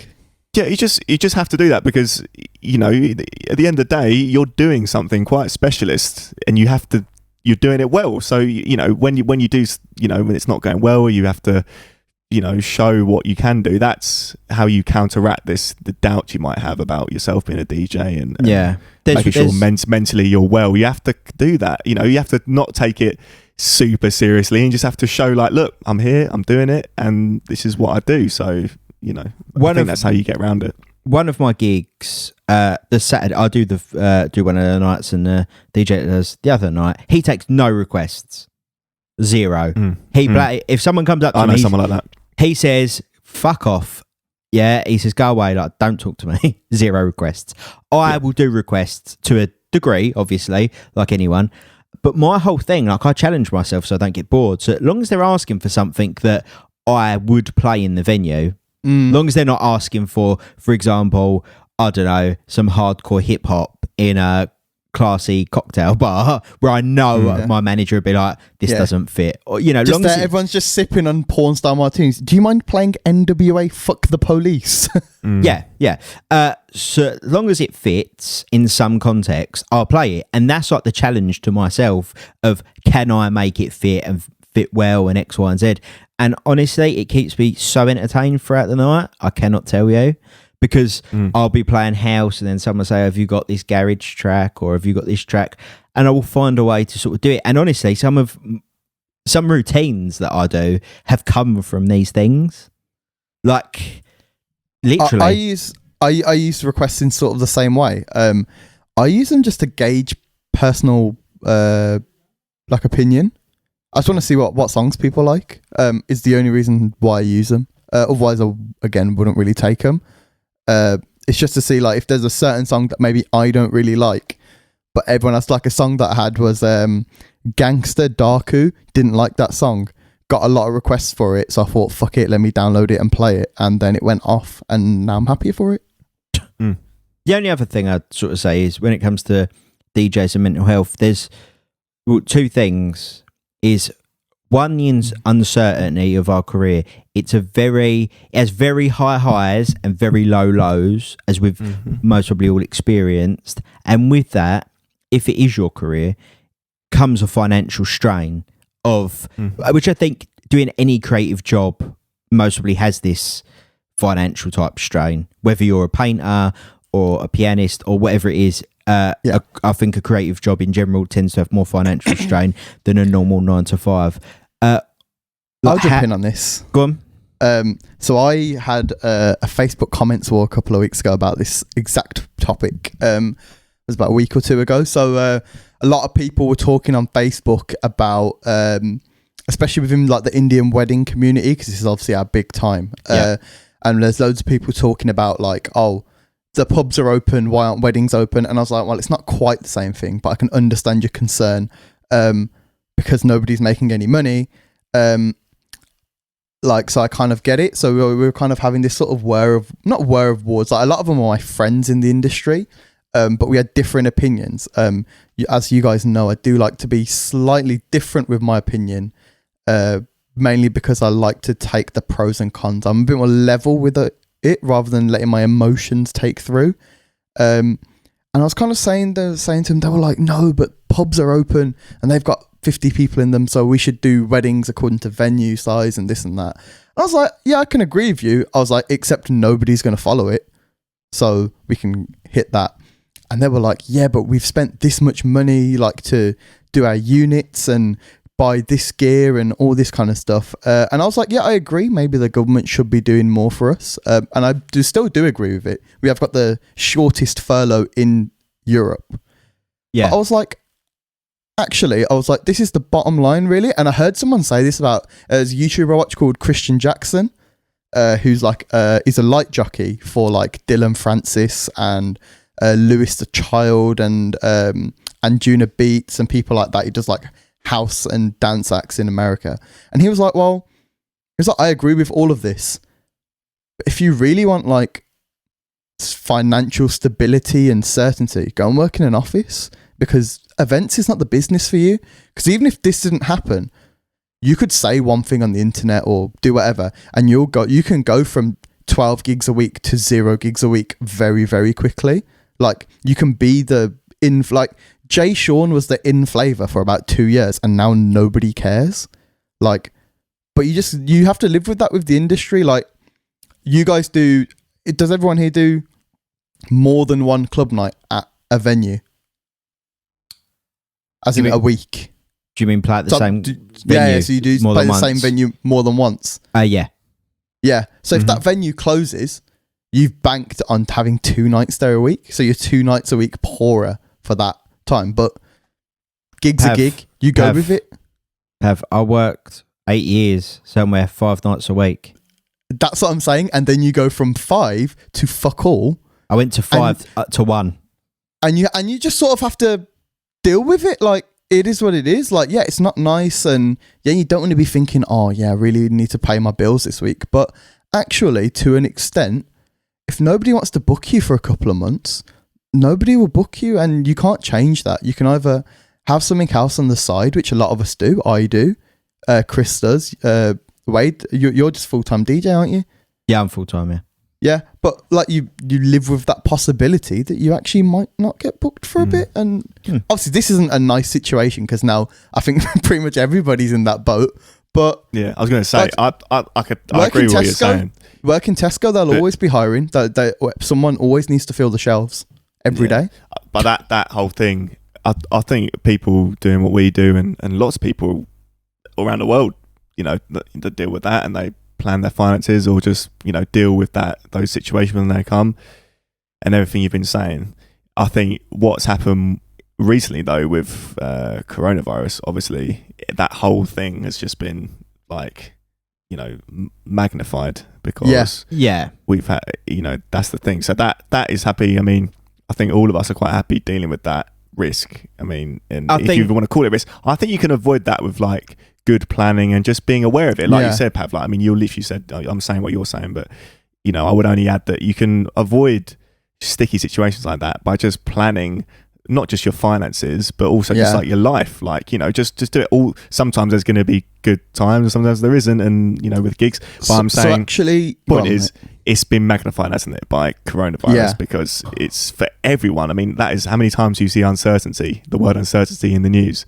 It's not just us now, it's everyone. I 100% agree, but I think what is really magnified is there's a lot of people, particularly in the DJ and event business, that don't run sustainable businesses, and that's what it's proved. So there's a company called MCL, who are a really, really big AV company in the Midlands, like one of the biggest. So their main contracts are like Edgbaston Cricket Ground, the NEC, the Hilton Metropole in the NEC Resorts World area. They hold Aston Villa Football Club. They're in administration because they buy a lot of their kit on finance and use the gigs to pay it off, which obviously is not a good business model, because they're now in administration, which they were also 3 years ago. And there's a couple of companies that have gone down. It's obviously unfortunate, but you sort of have to. So I know sometimes, again, a few people in our industries will sort of die out not because of poor planning, just because of maybe they've banked on buying something and then no gigs have happened, which may be a few, but I think most of them die. Like, we have been relatively okay, like, because we're not spending stupid money, unless you want a couple of CDJs, like, like no one's spending anything silly. We've cut back on the amenities that we would otherwise spend on, and sort of you move in it. You just got to be a bit smarter. I think, speaking of like coronavirus and our careers and all that stuff and the uncertainty, I think that's a podcast in itself. Coronavirus and our careers. That's like a really good ring to it. Well, I think there's a difference in planning for I could be out of work for a few months because I didn't have many gigs, but I know I've got that gig and I've got that gig, and I could do that gig or I could do that. Like, I've had that. I lost the gig. I picked a gig up. I swapped that gig for a different gig. I worked in London doing gigs for a bit. Then I actually didn't enjoy London as much to come out of it. It's I think there's a difference in planning and prepping that than preparing for a global pandemic. So I mean, that's my point. I mean, nobody did. No, and my point in sort of the uncertainty, especially now, we're in September, mid-September, it won't be long to it's October, is realistically, if any of us give this up, you know, it's not for our own fault. Like, none of us have done anything wrong. Yeah. It's the government sort of realistically has sort of now just left the nightclub and events industry to sort of suffer, and hopefully there's some help for them. But the uncertainty of it is definitely takes its toll on your mental health, because me and Chris have said it before. We've said, we know we've got a job to go back to when the club's open, but if the when is it? But as well, think of it this way: the company that owns them clubs, if they go round and go, we're out of money, we've gone bust, we don't have venues to go back to. Yeah. You're right. You are so right. It's definitely, you're sort of like, I don't know about you, but I'm worrying about other people worrying about their venues. Because I work for their venue and they're worried. Yeah. You know, obviously the government's going to have to do something when it comes to events and nightclubs. And I hope they do, because obviously entertainers, DJs, light jocks, techs, the list goes on in what there is. And all of these people will be out of work. And I see it on Twitter. People go, just get another job. That's fine. If the whole industry says we're going to get another job, don't be knocking on the nightclub's door when it's allowed to open saying, why aren't you open? Because all of us are working at Tesco's. Yeah, I can kind of agree with that. I'm actually in the same boat now, so I'll talk about it. It's personal experience, so I haven't got a problem with it. So I'm sitting here now and I'm thinking, right, there's not going to be another round of furlough. Both of my businesses are event-based. So I've got, like I said, I've got my AV tech business and then I DJ. I don't do anything else. Normally one will subsidise the other if one's a bit quiet or one's a bit busy, etc. But with everything closed currently, I don't have that luxury. So I was sitting there the other day and I said, well, in fact, I said it, I might have said it to you, Chris. I definitely said it to my dad. I was like, well, actually, if we're looking, obviously there's been loads of days, the clubs might open this day or that day, it's going to be September, it's going to be October, whatever. Now we're looking at it and saying, right, it's going to be January or further. It's not going to be this side of the year. We can almost guarantee it. So I had already said, right, if we're looking at it in September and they're saying, the club's going to be open in 2 weeks and then you can start DJing again. Lovely. That's great. I can survive until then. If we're looking at it and saying, actually, might be January, February, maybe later, I'm just going to have to get a job, and that's what I'm doing. I'm applying. I've got a couple of job interviews and stuff. I'll apply for a few jobs, get a job, and then if I decide that I want to carry that on, which I probably won't because I don't like working for other people. If you're trying to employ me, don't listen to this bit of the podcast. Then too late now. Yeah, too late now. Yeah, I'll get my job and then I'll decide. Okay, well, actually, the clubs are open again now, and I can pick up 4 gigs a week now. So, they can fuck off now, and I'll go and carry on and do my gigs. Like, it's the same thing. One of our friends, and Chris, you know him, used to play at Rosie's. who was it? Jack. You know Jack Gregory. Oh yeah. He said the same thing to me a few months ago. Before Corona, he had the same thing. He said to me, I hope he doesn't mind me airing it out. It's not a big problem. One of the venues that he used to work out shut. So he lost a few nights a week, and he said, well, I can't really pick any gigs up at the moment in the certain areas that I work. So he's like, I can either travel or I can get a job. I don't know which one he did because I haven't spoken to him since because lockdown. But he was like, I'm more than happy to, if it means I can do 3 gigs a week and then work 3 days. And then when a few more gigs come up, I'll pick them up, then fine. But he was like, if not, he was like, I've still got rent to pay. I think it's just one of them. Yeah, I get that. I think that is you're absolutely sound thinking. Like that is absolute sound thinking on both your behalves. But I read an article in, I think it was like The Guardian, and it was interviewing the tour team, so the tour managers and then all the techies and everything. Yeah. Or a band, and I can't remember the name of the band, but if you just type in band, I think what was the article? Just type in like band coronavirus tech stories, right? And it's like this big feature length article about how this UK band went over to the States and had the whole team around, and they've been touring for 2 years. And obviously, it's for these guys that are on the tour, the techies, the tour manager, everyone that organises it, that go around with this band. I mean, they chose that lifestyle. They chose to do that. You know, they're all intelligent people. They're qualified to do it, and they chose that conscious decision to choose and do that and tour in that thing. It's not about the money for these. This article is really interesting read. It's not about the money for these guys. It's they chose that lifestyle. They were doing it for 2 years, and then now they're sat at their flat in wherever and just playing PlayStation. Because, sounds about what I've been doing as well. and it's basically they're just thinking, well, you know, was it all worth it? Like no socializing, going over to America, not seeing my friends and family for months on end, you know, committing all this time to it, earning less money than what I could be doing something else, but I've chosen to do this because I have a passion for supporting this band and doing what we do. And now they're, you know, that's their, it's without exaggerating, I mean, it's their life. And now they're not doing it, and they've got money, they've earned money, but you know, so I think that's why it's difficult for certain people. I kind of have to be the Phantom of the Opera here. Go on, because I hear that 100%, but it's that very specific phrase. It's their choice. We all only DJ because we love it. Like when you're, but there's no better feeling, in my opinion. And I have said this on record before with other people, but I will say this again. Genuinely, for me, and this is going to sound so bad, but we'll throw it in anyway.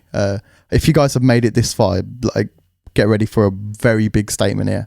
When I play a song at a club that I really, really like and didn't think that other people like, and you drop the fader and the whole club is singing, is better than most of my sexual encounters.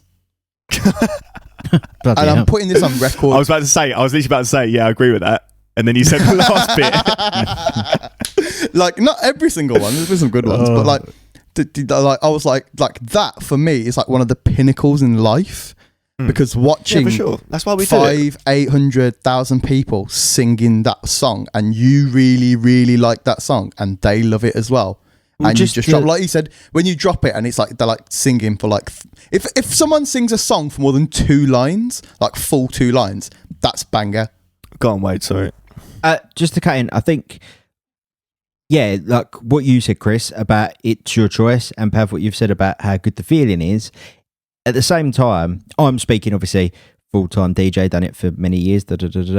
It is my choice. But at the same time, I wouldn't say to a doctor, and no, we're not as qualified as doctors. Sorry. Oh, not far off. Come on. Sorry, we're not opening your sector. Find another career to do. That's the difference. Imagine that. I kind of understand that. I feel like I live in a bit of a duality between the two. Yeah. I sort of I do get that, but it's sort of like one of them where it's like, we all know as people in like the art sector or musical sector or whatever, entertainment is to an extent maybe not so much now, but it is a commodity. It's an extra. Like, no one, it's going to sound bad because I don't think it's completely true, but it sort of is. Like, no one needs music to live. Well, as much as my life would be really, really shit without it. Let me just interject completely. We spoke about illegal raves and house parties. If venues were open, do you think there'd be illegal raves and house parties? Not as many. There you go. And the UK nighttime economy contributes 66 billion with a B to the to the economy. Oh, so I'm 100% with you on this. So I think this is what my thing. I think people's argument line is just slightly off because they're almost thinking about it a little bit selfishly, and it's like, actually, no. The wider problem is our government are basically just wankers, and they've not thought about anything at all. And I've just said, let's just play it by ear, guys. Let's just see what happens. You know, them nights when when people are like, have you like prepared a set today? And you're like, we'll just see what happens, guys, to be honest. And whatever happens. They've basically just done that. And that's obviously not great. This is the thing, I think, is obviously, without getting political, the country needs money. Not all the sectors are open that make money. One of the biggest money-making sectors, I think UK nighttime economy is the fourth or fifth in the country of money-making sectors, isn't open. It can be done safely. We've seen this with pubs and bars. It can be done. So, you know, putting two and two together, you need the money, we want to make you the money. Oh, let's find a way to do it. This is what I say. My Corona license thing is the way.